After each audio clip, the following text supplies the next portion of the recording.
Time లేదు, మేము వెంటనే దర్శనానికి వెళ్ళాలి. విష్ణు నివాసం అలిపిరి మెట్ల దగ్గర ప్రొవైడ్ చేస్తారు. మీతో పాటు ఎస్కార్ట్ గా మా గాడ్స్ వస్తారు ముందు వెనకాల. ఇక్కడ నుంచి గాడ్స్ ఫాలో అయితే అందరూ కలిసి గ్రూప్ గా వెళ్ళాలి స్వామి. Hi friends, welcome to the channel. ఎలా ఉన్నారు? ఐ హోప్ అందరు బాగున్నారు అనుకుంటున్నాను ఆ స్వామివారి ఆశీస్సులతో. ఈరోజు వ్లాగ్ వచ్చేసి మేము రీసెంట్గా తిరుపతి వెళ్ళాము స్వామివారిని దర్శించుకోవడం కోసం. ఆ ట్రిప్లో మాకు కలిగిన అనుభవాలు అండ్ అలాగే కొన్ని జాగ్రత్తలు మనం తీసుకోవాల్సినవి నేను మీకు షేర్ చేసుకుందాం అనుకుంటున్నాను. సో మీకు తెలియదు కదా, ఆయన అనుమతి ఎప్పుడు వస్తుందో అప్పుడే మనం దర్శనానికి వెళ్ళగలము. ఆయన రప్పించుకోవాలి. సో మాకు అదృష్టం ఇప్పుడు కలిగింది. సో మేము బెంగళూరు నుంచి స్టార్ట్ అయ్యాము. ఇక్కడ నుంచి మనకి ట్రైన్ ఫెసిలిటీ ఉంది అండ్ అలాగే బస్ ఫెసిలిటీ కూడా ఉంది. మేము ఆల్ ఆఫ్ సడన్గా స్టార్ట్ అయ్యాం కాబట్టి మేము బస్ ప్రిఫర్ చేస్తాము. సో బెంగళూరు నుంచి బస్సెస్ అనేవి గవర్నమెంట్ ఉన్నాయి, అలాగే ప్రైవేట్ బస్సు కూడా ఉన్నాయి. సో మనకి బెంగళూరు నుంచి ఎప్పుడైతే చిత్తూరు తర్వాత చంద్రగిరి కోట వస్తుంది. చంద్రగిరి కోట వచ్చిందంటే మనకి ఆల్మోస్ట్ తిరుపతి రీచ్ అయిపోయినట్టే అండి. అక్కడి నుంచి మనకి స్వామివారి ముఖ ఆకారంలో మనకి శేషాచలం కొండలు అనేవి కనిపిస్తాయి. ఆ 7 కొండలు అనేది మనకి స్వామివారి ముఖం ఆకారంలో కనిపిస్తాయి. సో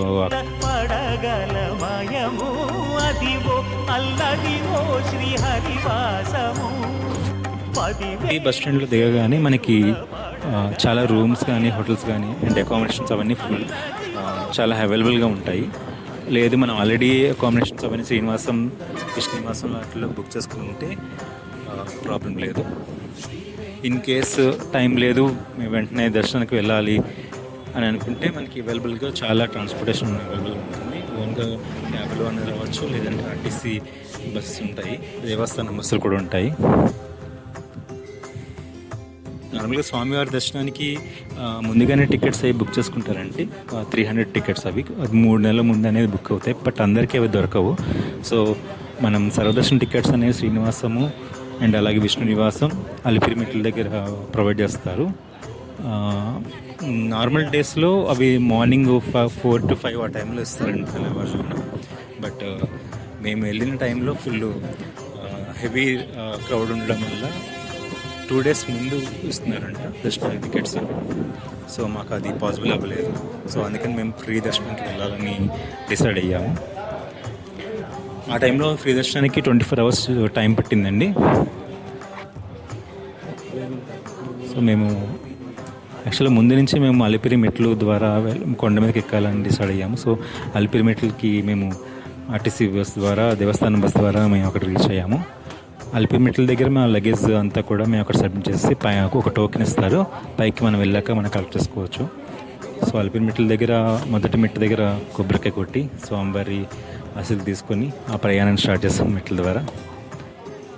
యాక్చువల్గా మేము ఎప్పుడు వెళ్ళినా పగలు మార్నింగ్ టైంలో మేము అలిపిరి మెట్లు అనేది ఎక్కాము.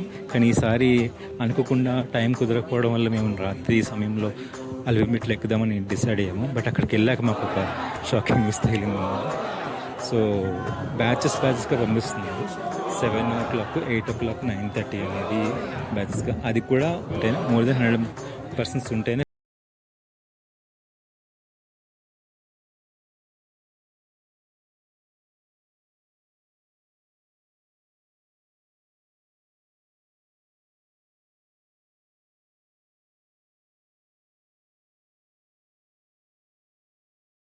వెయిట్ చేయించారు. సో తలైరు గుండం అని ఒకటి ఉంటుందండి. అక్కడ మోకాలు ఆంచి మనం స్వామివారి ఆంజనేయ స్వామిని తలుచుకుంటే మనకి మోకాల నొప్పులు అనేవి తగ్గుతాయని చెప్పి అక్కడ నమ్మకము. సో మీరు ఈసారి వెళ్ళినప్పుడు ట్రై చేయండి.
ఫుడ్ కోర్ట్ వాళ్ళని కూడా నైట్ వెంటనే 11:30 తర్వాత క్లోజ్ చేయమంటారంట.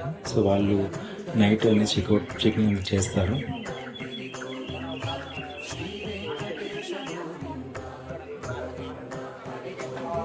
మెట్ల మార్గంలో గాలిగోపురం దాటిన తర్వాత ఫుడ్ కోర్ట్స్ ఉంటాయి కదండి. ఆ ఫుడ్ కోర్ట్స్ దగ్గర మళ్ళీ ఆపారు పోలీస్ వాళ్ళు. సో మళ్ళీ అక్కడ బ్యాచెస్ వైదుగా పంపించారు. సో అక్కడ వచ్చేసి 9:30, 10:30, 11:30 బ్యాచెస్ కింద పంపించారండి. సో అప్పుడు కూడా సేమ్ ఇలాగే కొన్ని రిస్ట్రిక్షన్స్ పెట్టి జాగ్రత్తలు చెప్పి పంపించారు. మనతో పాటు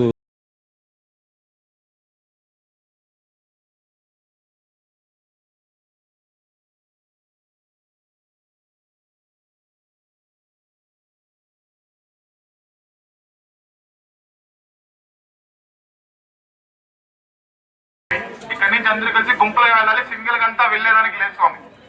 మీతో పాటు ఎస్కార్ట్ గా మా గార్డ్స్ వస్తారు ముందు వెనకాల. ఇక్కడ నుంచి గార్డ్స్ ఫాలో అయితే అందరూ కలిసి గ్రూప్ గా వెళ్ళాలి స్వామి. మీ ఇష్టంగా ఎక్కడ పడితే అక్కడ కూర్చునేదానికి, ఎక్కడ పడితే అక్కడ పడుకునేదానికి అంతా ఇక్కడ నుంచి లేదు స్వామి. స్వామి అలాగే నైట్ టైం లో ఖచ్చితంగా ఫుట్పాత్ లో నడవాలి. ఎట్టి పరిస్థితుల్లో ఫారెస్ట్ ఏరియా లోపలికంతా వెళ్ళకూడదు స్వామి. రాళ్లు పెట్టాలి, వాష్రూమ్స్ అంతా ఫుట్పాత్ పక్కనే ఉంటుంది, అక్కడికే వెళ్ళాలి. ఎట్టి పరిస్థితుల్లో ఫారెస్ట్ ఏరియా లోపలికంతా వెళ్ళకూడదు. చిన్నపిల్లలు ఎవరైనా ఉంటే ఖచ్చితంగా చేతులు పట్టుకోవాలి స్వామి. అలాగే లేడీస్ ఉంటే సెంటర్ లోనే రావాలి. మీకు ఏదైనా నడిచేదానికి ఇబ్బంది ఉంటే ఇక్కడే చెప్పండి స్వామి, ఇక్కడే ఫస్ట్ ఎయిడ్ సెంటర్ ఉంది, లేదంటే అంబులెన్స్ పిలిపించి హాస్పిటల్ పంపిస్తాం. ఒకవేళ సెంటర్ లో పోయేటప్పుడు మీకు ఏదైనా ఇబ్బంది వస్తే ముందు వెనకాల గార్డ్స్ ఉంటారు కాబట్టి గార్డ్స్ చెప్పాలి స్వామి. స్వామి అలాగే నైట్ టైం లో ఖచ్చితంగా పసుపు కుంకం కరుపులంతా పెట్టకూడదు స్వామి. దయచేసి అర్థం చేసుకోవాలి, నైట్ టైం లో పసుపు కుంకం కరుపులంతా పెట్టకూడదు స్వామి. గోవిందా గోవిందా.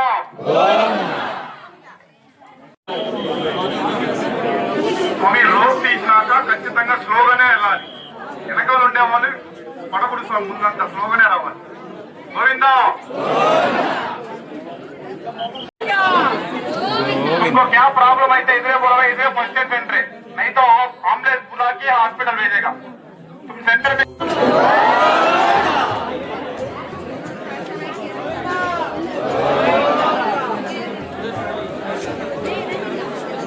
7th మైల్ దగ్గర ఆంజనేయ స్వామి విగ్రహం ఉంటుందండి.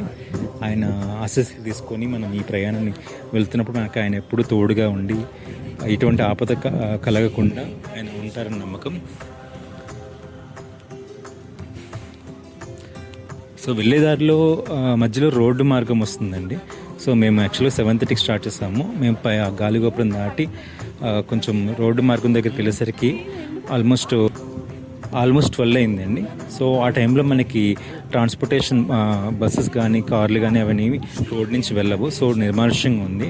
అందులోనే బ్యాచెస్ వైజ్గా పంపించారు కాబట్టి కొంచెం నిర్మానుష్యంగా ఉంది. మధ్యలో కొన్ని ప్లేసుల్లో కొంచెం రిస్క్ అనిపించింది.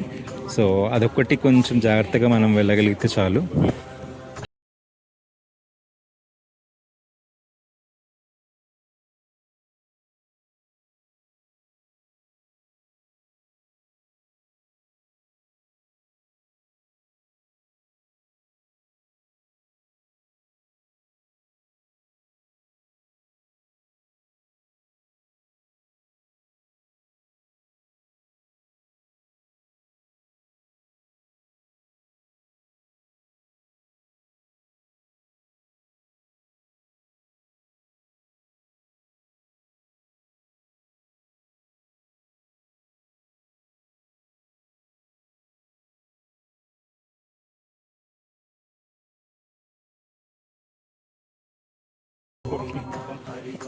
అలా కొంచెం దూరం ప్రయాణించిన తర్వాత మనకి మోకాల పర్వతం వస్తుంది కదండి.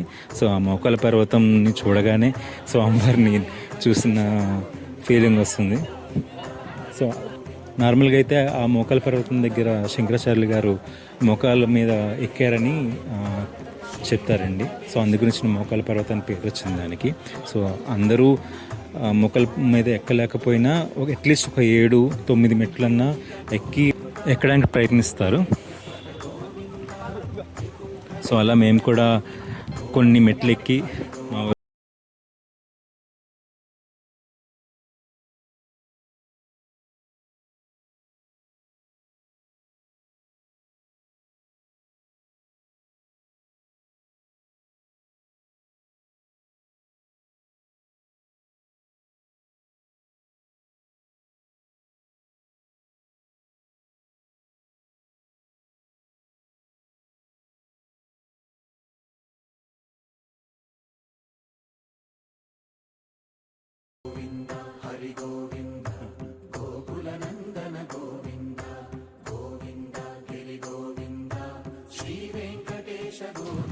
సో అలా మోకాల పర్వతం మీద నుంచి వచ్చిన తర్వాత కొంచెం దూరం ప్రయాణించాక చివరి మట్టికి రీచ్ అయ్యామండి. సో ఇక్కడితో మనకి స్వామివారి దర్శనానికి తొలి ఘట్టం అనేది కంప్లీట్ అయింది. సో ఆయన ఆశీస్సులతో ఈ అలిపిరి మెట్లు ఎక్కడం అనేది చాలా అలసట లేకుండా ఆయనను స్మరించుకుంటూ ఈజీగానే ఎక్కగలిగాము. సో ఇక్కడి నుంచి స్వామివారిని ఎలా దర్శించుకున్నాము, ఇంకా మిగతా విశేషాలన్నీ కూడా నెక్స్ట్ వీడియోలో నేను ఎక్స్ప్లెయిన్ చేస్తానండి. Thank you for watching the video. Please subscribe this channel and like and share the videos to get the more videos from our channel, and please click on the notification bell.